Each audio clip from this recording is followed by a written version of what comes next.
This is Sway. Sway. Sway. Sway. In the morning. In the morning. In the morning. Shake it, body. Wake your fuck ass up. That crust out your eyes. This is my Captain Kirk impersonation. It's not bad. Stardate. Stardate. Go ahead, Neil. Go ahead. Do that. Captain's log. Stardate. We have Neil deGrasse Tyson is here. All right, thanks. Man. All right, the applause. Heather, Look at that. meet Neil. Neil, meet Hi, Heather. Neil. Hey, How Heather, are you? how you Nice doing, to girl? meet you. All right, good. Neil does a slew of programming that has... Wait, you've never had me on this show before. This is your first time on the show, Neil. What's up with that? Well, You don't call. You don't text. I'm sorry, man. I lost my phone, and I thought the dog ate it. Yeah, all right. The phone losing is true, Neil. He's not lying. I lose my phone, and I thought maybe somehow by watching your show telepathically we would be able to communicate. Neil, I want you on the show. I got you. But I felt a vibe out there. I felt a cosmic vibe. Is that even possible? No, That's but not, go on. Neil will break it down for you. Can we communicate telepathically? No, Sway. Okay, now you got a new show. It's called StarTalk, and it's airing Mondays on the National Geographic channel at 11 p.m. One of my favorite channels is National Geographic channel. I like watching shows about ancient aliens and that sort of thing. You're an alien guy.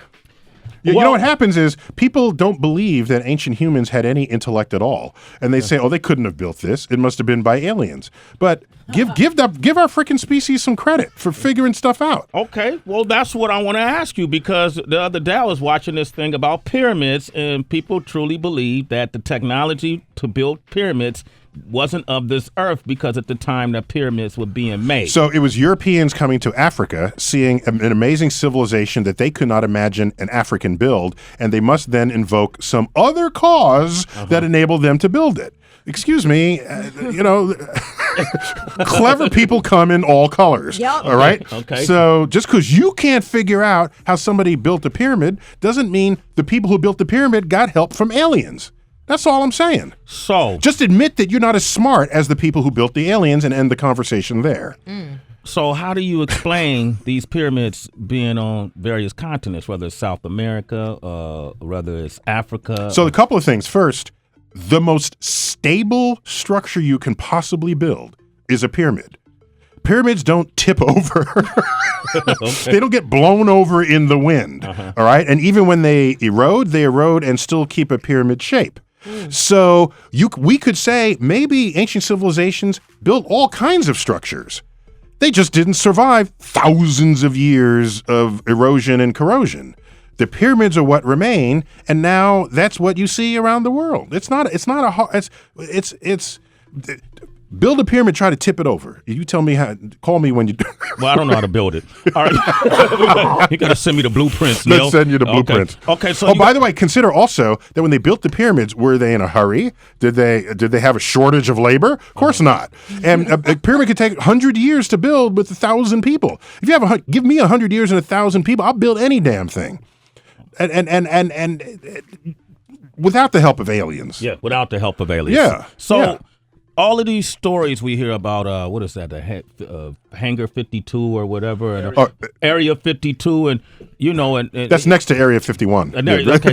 So, do you believe that there's some alien life form out of this world that has technology that has brought aliens in the past to this planet? And I'm not convinced by what people put forth as evidence in support of that. Yeah. And wherever there's a gap in their argument, they have to invoke, it's a conspiracy and it's a cover-up. And anyone who's ever worked for the government or has seen the government operate, they're basically incapable of a cover-up. Look at how much we knew about President Clinton's genitals. If there were ever a cover-up, it would be that, all right? But that's out there and talking about it on the evening news. So if we're stockpiling dead alien bodies or live alien bodies, are you going to think that the government is going to keep that a secret? You're giving way too much credit to the federal government for pulling something like that off. That's all I'm saying. So, and if we're going to be visited by aliens, why are they so shy? Why are they always going to remote place? Land a damn thing here in Times Square. Then we'll talk about it. Okay, so your show, and I love this, man. I feel like I'm on your show right now, or in your classroom. Can I sit in one of your classrooms or lectures? And I can put you on a list. I got a list. Yeah, we got a list. he What's just one, stunted on Sway? me. Neil just stunted on me. He said, "Put me on the list." He could put you On on the the waiting list. All right, the Star Talk. Star Talk. What is Star Talk about? It's a talk show, actually, and we did some homework on this. It turns out it's the first talk show on science on television ever. And that's kind of weird. I think maybe we should have had one earlier, but it's the first one ever. And perhaps what made the jump in species, because that show also airs on Sirius XM, the Insight Channel 121, 7 days a week. Okay. So it jumped species from radio podcast to television, and we switched up the model. So it's not a journalist interviewing a scientist. Because who listens to that? Those are people who already know they like science. Yeah. How about the people who don't know they like science, or the people who know that they don't like science? Yeah. How do you get science to them? So I figured let's switch up the model. I'm the host and I'm the scientist, and my guests are hardly ever scientists. I grab them from pop culture, from the world that you already know about and love and appreciate and might even revere. Bring them in, and I talk about their livelihood and all the way science plugs into their lives. And so this past weekend, I had George Takei, Sulu from Star Trek. Right, you're right. Yeah. And we talked about how science fiction has influenced his life and his career. And we talked about some of the gadgets on the Starship Enterprise. Could they happen in the future? And you're going to follow him to that show because you're a fan of, as an actor and as a citizen, as an American citizen. And you get to hear a whole conversation about science. On Monday, this coming Monday, I got Christopher Nolan, who directed not only the early Batman movies, but that's not why I have my hype, because he directed Interstellar. Yes. That movie had science dripping out of it. And there's a book called The Science of Interstellar that was published along with the release of the film. We talked about his interest in science. Well, I want to ask you a few questions about that movie and other movies and the validity of what they put in those movies or non-validity. They're movies. Just get over that. The movies? Okay. Oh, come on, Neil. I'm trying to believe something. All right, we're going to open up the phone lines. 888-742-3345. American citizen. That was George Takei. And he was appearing on the show Star Talk with Neil deGrasse Tyson that airs Mondays on the NGC National Geographic channel. And Neil was actually here, and we got to ask a bunch of questions all at once before you have to leave. Okay, and you've been answering them. So, so here's some that I've written down.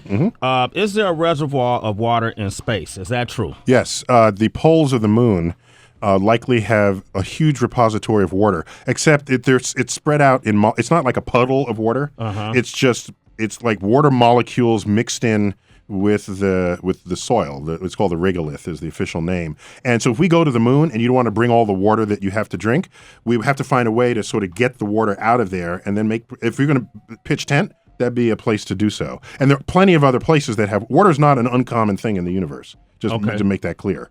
Okay. Yeah. In fact, there are water moons that orbit Jupiter where the entire surface is covered with water, except it's far away, so it's frozen. But deep down below, there's oceans of liquid water that have been liquid for billions of years. That's a target of NASA to look for life. To look for life there. Yeah. I saw that on your show. All right. He's paying attention. I was paying attention. He was paying serious attention. Do you believe in horoscopes? Right. So you mean, do I?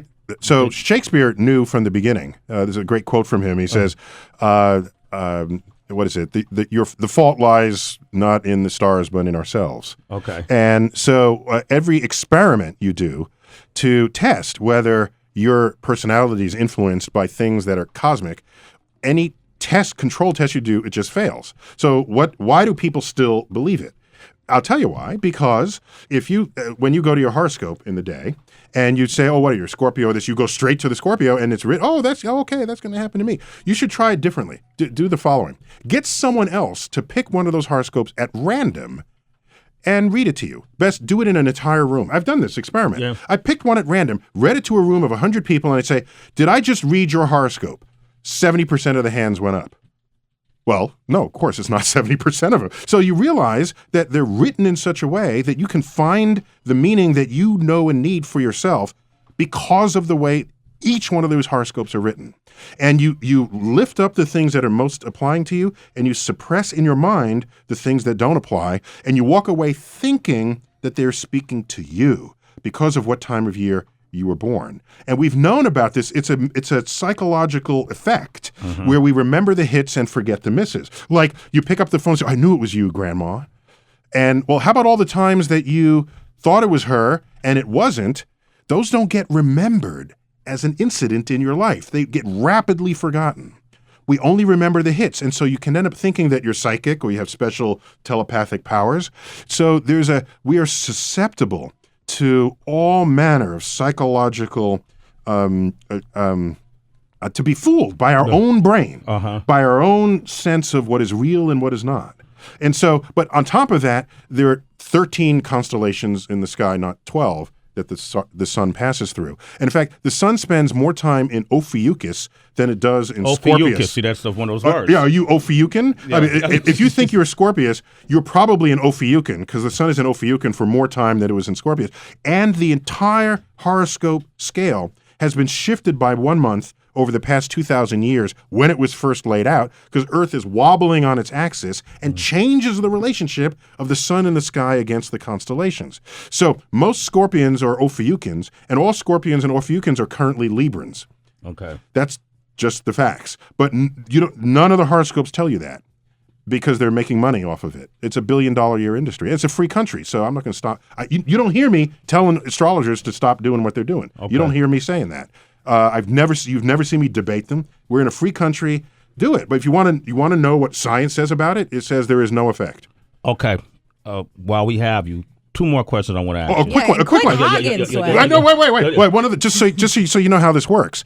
You might have heard that sometimes more babies are born during full moon than other times, and you wonder was the gravity, is the tidal forces? Well, you can calculate what this is. This is what science does for you. It empowers you to not only understand nature but make predictions related to it and understand what has happened before. So you say, well, no, there's no extra gravity. It turns out for full moon than for any other phase. There's not extra gravity. Gravity is how far away is the moon from you. Full moon is not closer than any other phase, all right? So it's not gravity. So then you find out the average time between full moons is 29 and a half days. And the average gestation period of the human female is 295 days. Not from when you missed your period, but from when you actually got pregnant. It's 295 days. So there are 10 cycles of the moon while you're pregnant. So that if you gave birth during a full moon, that just meant you got pregnant during a full moon. That's all that means. You were banging out on a full moon. On the full moon. And no one's going to argue the romantic effects of a full moon. So once you unpack what's going on, you get to see what's actually driving what it is you think is true versus what is not. Okay. Let me get to a couple callers real quick because I don't want to hog it from everybody. I got questions too. Okay, so who you want to Well, you're not a caller. Go in another room, call in, then maybe he'll take your call. Okay. Science, son. Okay. Okay, here it is. Okay, we're going to go to Real Deal in PA. What up, Real Deal? What up, Real Deal? Hey, how you doing? What's up, man? Say hello to Neil and what's your question? Hey, how you doing? Dr. Tyson, the question I would like to ask you is I know you're into theoretical physics, and some of your colleagues are Stephen Hawking and Michio Kaku and the other people that I see on the different documentaries. Yeah. We're friends and colleagues. Yeah, regarding the CERN facility in Switzerland, I thought they were scheduled to have that up and running, I guess, last month, March 2015. Did they do any experiments? Were there any results from that or anything that you're involved in that you could share with us? Well, they did close down and we're going to reopen, and I haven't tracked what the progress was on the sort of the engineering adjustments they were making, but they did open a couple of years ago and discovered what was called the Higgs boson, the famous God particle, the particle whose field grants mass to other particles that move through that field. If you wanted to be a particle, that's the one you'd want to be. That's a very powerful particle. The Nobel Prize has been given. That particle was discovered in that CERN particle accelerator. By the way, we would have done that here in the United States. We were building an accelerator 4 or 5 times more powerful than the one in Switzerland, but Congress zeroed the budget. And the center of mass of particle physics went across the pond, across the Atlantic Ocean, and is in Europe now. And that's one of the signs that the United States is fading in our leadership that I think most of us took for granted in the 20th century. So they've got more plans going forward, but they hit the holy grail with the Higgs boson, and they've already done that, and that happened last year. You know, I'm a big science fiction fan. Like you said, they are movies. Contact was one of my favorite movies. As is mine. Yeah. Is it really? Okay, we have that in common.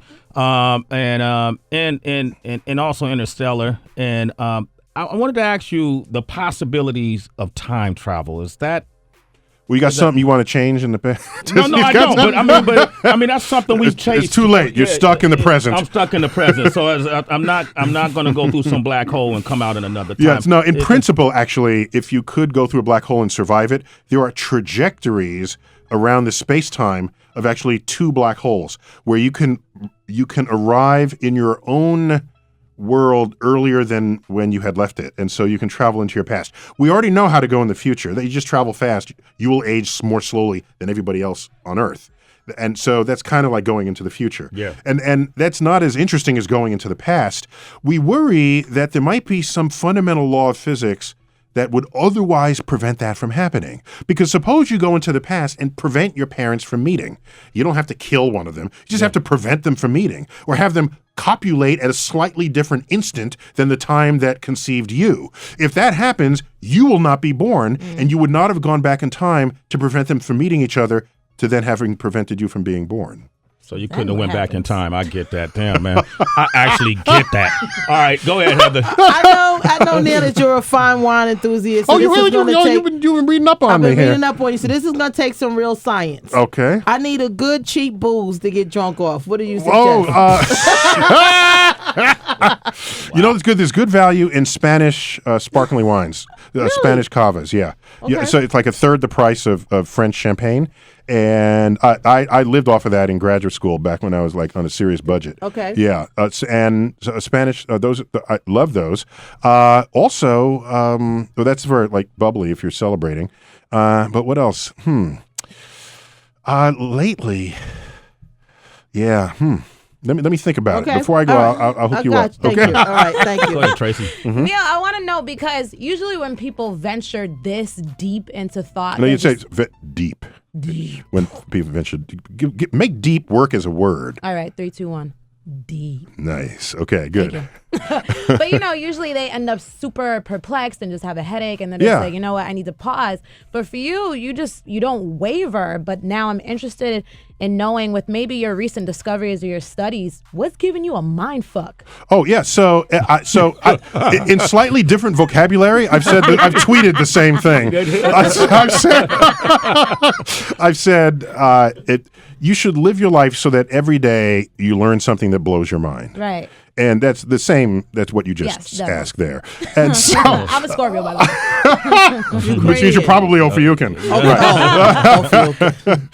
So in my field, our minds are blown all the time. You know, the universe is expanding. What? Into what? What? We're not the only galaxy. There's a horizon on the universe, and you can't see beyond it. Oh, there's a black hole. Oh my gosh, the star is going to explode. I mean, we are like mind fucked every day, all right, in my field. And that makes us quite open to fresh ideas because we don't start the day requiring what the universe should be like.